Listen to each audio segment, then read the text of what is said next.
Assalamualaikum warahmatullahi wabarakatuh. Selamat datang di channel YouTube Borin Vlog. Di kesempatan ini saya akan mengulas mengenai sejarah asal-usul kota Bengkulu dan juga terkait dengan sejarah tanah Bengkulu secara umum. Juga terkait dengan asal-muasal kenapa dinamakan Bengkulu. Nah, bagaimana kisah dan sejarah asal-usul Bengkulu ini? Silakan disimak kisahnya berikut ini. Kota Bengkulu adalah salah satu kota sekaligus ibu kota Provinsi Bengkulu. Sebelumnya, kawasan ini berada dalam pengaruh Kerajaan Indrapura dan Kesultanan Banten. Kemudian, wilayah ini dikuasai Inggris sebelum kemudian diserahkan kepada Belanda. Kota Bengkulu juga menjadi tempat pengasingan Bung Karno dalam kurun waktu 1939 hingga 1942 pada masa pemerintahan Hindia Belanda. Bengkulu dengan luas wilayah 151,70 km terletak di pantai barat Pulau Sumatera dengan panjang pantai sekitar 525 km. Kawasan kota Bengkulu membujur sejajar dengan pegunungan Bukit Barisan dan berhadapan langsung dengan Samudra Hindia. Dalam sejarahnya, pada awal abad ke-17, daerah Bengkulu berada di bawah pengaruh Kerajaan Banten dan penguasa dari Minangkabau. Kedatangan orang Eropa ke Kepulauan Indonesia disebabkan oleh keinginan memperoleh langsung rempah-rempah dari sumbernya. Di sejumlah negara Eropa didirikan maskapai yang tujuannya adalah mencari rempah-rempah dan menjualnya di pasar Eropa. Orang Belanda mendirikan VOC atau maskapai serikat untuk Hindia Timur. Orang Inggris mendirikan East India Company atau maskapai untuk Hindia Timur. Salah satu rempah-rempah yang dicari adalah lada. Salah satu daerah di mana lada tumbuh adalah bagian selatan Pulau Sumatera. Pada tahun 1633, VOC Belanda mendirikan pos perdagangan di Bengkulu. Kemudian, VOC mengusir Inggris dari Banten. Dan ini memaksa East India Company milik Inggris yang tetap ingin terlibat dalam perdagangan lada, kemudian mendirikan suatu pos di Bengkulu. Bengkulen, yang dalam bahasa Inggris pada 1685 dengan tujuan untuk mencari lada. Untuk melindungi pos ini, Inggris mengirim pasukan kecil. Untuk menampung pasukan tersebut, kemudian dibangun suatu benteng bernama Port Marlborough. Inggris menduduki Bengkulu selama 140 tahun. Dalam masa ini, ratusan prajurit Inggris meninggal karena penyakit kolera, malaria, dan disentri. Kehidupan di Bengkulu sangat susah bagi orang Inggris dibandingkan dengan di India. Saat itu, perjalanan pelayaran dari Inggris ke Bengkulu memakan waktu kurang lebih 8 bulan. Pertentangan muncul antara penguasa di London dan India di satu pihak, dan mereka yang ingin mempertahankan pendudukan Inggris di Sumatera untuk melanjutkan perdagangan lada.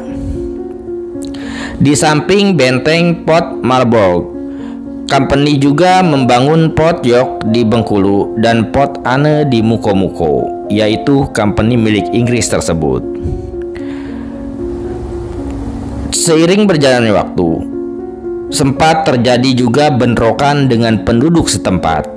pada tahun 1719, Inggris dipaksa meninggalkan Bengkulu. Inggris kemudian kembali. Namun, pada 1760, benteng Port Marburg menyerah kepada pasukan yang dikirim oleh Prancis. Lalu pada 1807, Residen Inggris yaitu Thomas Parr dibunuh. Parr kemudian diganti oleh Thomas Stanhope Raffles yang berusaha menjalin hubungan yang damai antara pihak Inggris dan penguasa setempat. Di bawah perjanjian Inggris-Belanda yang ditandatangani pada 1824, Inggris kemudian menyerahkan Bengkulu ke Belanda dan Belanda menyerahkan Malaka ke Inggris. Namun, Belanda baru sungguh-sungguh mendirikan administrasi kolonialnya di Bengkulu, yaitu pada 1868 Masehi. Karena produksi rempah-rempah sudah lama menurun, Belanda pun berusaha membangkitkannya kembali. Ekonomi Bengkulu mulai membaik dan kota Bengkulu menjadi berkembang. Pada tahun 1878, Belanda menjadikan Bengkulu sebagai residen terpisah dari Sumatera Selatan. Di sana terdapat rumah kediaman Bung Karno pada waktu pengasingan di Bengkulu antara 1938 hingga 1942. Berdasarkan Undang-Undang Darurat Nomor 6 Tahun 1956, Bengkulu merupakan salah satu kota kecil dengan luas 17,6 km dalam Provinsi Sumatera Selatan. Seiring berjalannya waktu, setelah Indonesia merdeka, berdasarkan Undang-Undang Darurat Nomor 6 Tahun 1956, Bengkulu merupakan salah satu kota kecil dengan luas 17,6 km dalam Provinsi Sumatera Selatan. Penyebutan kota kecil ini kemudian berubah menjadi kota madya berdasarkan Undang-Undang Nomor 1 Tahun 1957 tentang pokok-pokok pemerintah daerah. Setelah keluarnya Undang-Undang Nomor 9 Tahun 1967 tentang pembentukan Provinsi Bengkulu, Kota Madya Bengkulu sekaligus menjadi ibu kota bagi Provinsi Bengkulu tersebut. Namun, undang-undang tersebut baru mulai berlaku sejak 1 Juni 1968 setelah keluarnya Peraturan Pemerintah Nomor 20 Tahun 1968. Lantas, sebenarnya dari mana dan mengapa daerah ini disebut Bengkulu? Ada yang mengatakan nama tersebut diambil dari nama sebuah bukit di Skotlandia, yakni Bengkulen, atau sering pula disebut Benkulen.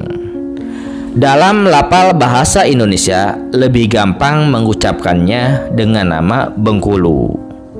Namun, banyak orang meragukan pendapat atau versi tersebut karena bukan tabiat orang Melayu yang memilih nama suatu tempat dengan cara mengambil dari wilayah yang sangat jauh atau luar negeri. Versi lain mengenai asal-usul nama Bengkulu yang agak mendekati kebenaran mengatakan bahwa nama Bengkulu atau Bangkahulu berasal dari dua kata, yaitu bangkai dan hulu, yang maksudnya bangkai di hulu. Konon, pada zaman dahulu kala, terjadi perang antara kerajaan-kerajaan kecil yang ada di daerah tersebut. Pertempuran ini menimbulkan banyak korban jiwa dari kedua belah pihak. Bangkai-bangkai itu berserakan di hulu Sungai Bengkulu. Ucapan bangkai di hulu menjadi bangkai hulu dan lama-kelamaan menjadi Bengkulu hingga akhirnya menjadi sebutan bagi daerah atau kota Bengkulu. Seiring berjalannya waktu, kini Bengkulu juga merupakan kota wisata yang dapat dikunjungi para turis.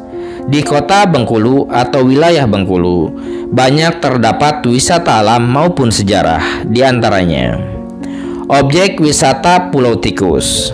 Pulau ini merupakan pulau induk dan ada beberapa pulau kecil lainnya yang ada di sekitarnya dan mengitari Pulau Tikus tersebut. Serta adanya karang-karang yang sangat indah. Pulau ini adalah objek wisata di laut. Anda dapat mencapainya dalam waktu 1 jam menggunakan kapal boot dari kota Bengkulu. Lalu ada objek wisata Danau Tes. Danau ini merupakan danau terbesar yang ada di daerah Bengkulu. Dengan adanya latar belakang bukit dan pemandangan hijau yang sangat indah.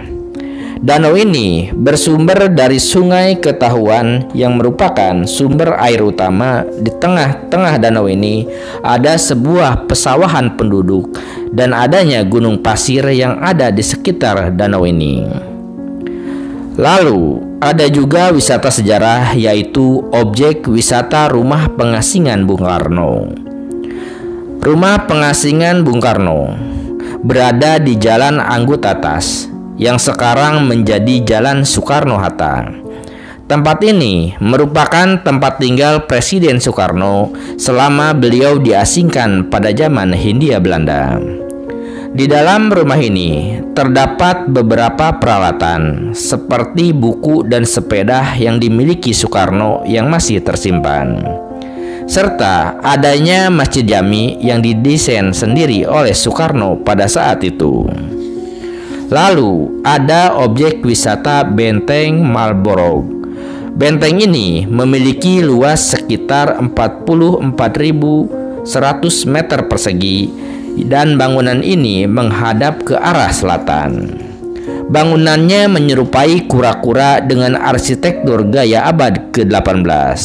Pada pintu-pintu utamanya dikelilingi parit yang luas dan pengunjung dapat melewatinya menggunakan jembatan.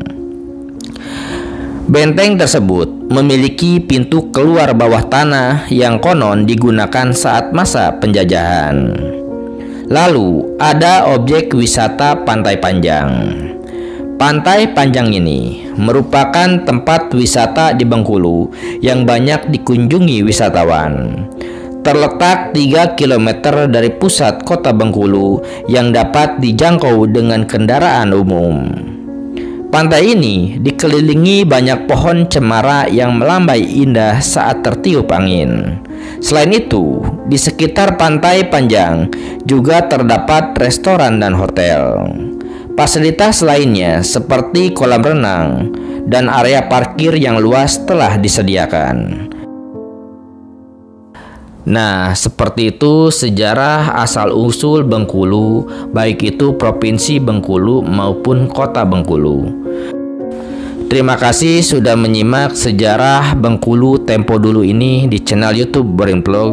Di channel ini Anda juga bisa menyimak kisah legenda yang bersifat dongeng atau cerita rakyat mengenai asal-usul nama Bengkulu yang sudah diupload sebelumnya, dan juga mengenai kisah legenda Putri Gading Cempaka yang merupakan cerita rakyat asli Bengkulu. Terima kasih atas perhatiannya. Sampai jumpa di cerita lainnya. Assalamualaikum warahmatullahi wabarakatuh.